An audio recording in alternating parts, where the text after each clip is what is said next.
বাংলাদেশে যেহেতু অনেক রকম ক্রিমিনালদের ছেড়ে দিয়েছে এই সরকার, সেগুলো নাও দিয়ে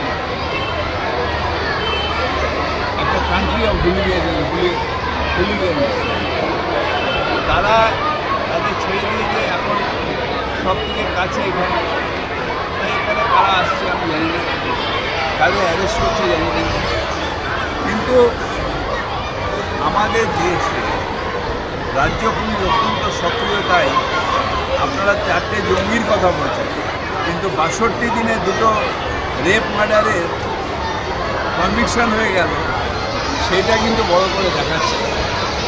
পাসপোর্ট জালিয়াতি মামলায় গ্রেপ্তার হয়েছে আরও একজন, দত্তপুকুরে বাড়ি থেকে ভোটদাতা উদ্ধার করে গ্রেপ্তার হয়েছে। দেখুন, যে অন্যায় করেছে সে গ্রেপ্তার হবে, এটাতে কোনো কাস্ট ক্রিট কিছু নেই। যে অন্যায় করেছে সে গ্রেপ্তার হবে। ল ইজ ফর এভরিওয়ান, আইন অনুযায়ী চলবে। কিন্তু আজকে বড়দিনের দিনে এইসব কাছাকাছি ভালো না। আজকে আমরা সবাই আনন্দ করতে এসেছি, সবাই আনন্দ করবো, বিশেষ করে আমাদের এই বাচ্চাগুলোকে নিয়ে আনন্দ করবো এবং স্যান্টা ক্লজের কাছে ওরা কী কী গিফট দিল সেইটা আজকে